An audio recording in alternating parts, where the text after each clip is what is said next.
ఈ పగలు రేయిగా పండు వెన్నెలగా మారినదేమి తెలి, ఆ కారణమేమి తెలి.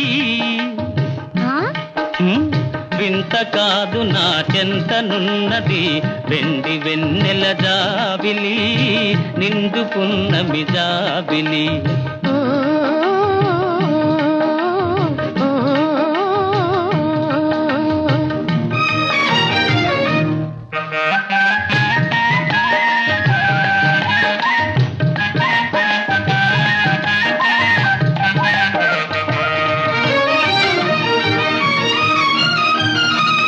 మనసున తొణికే చిరునవ్వెందుకు పెదవుల మీదికి రానీవు, మనసున తొణికే చిరునవ్వెందుకు పెదవుల మీదికి రానీవు.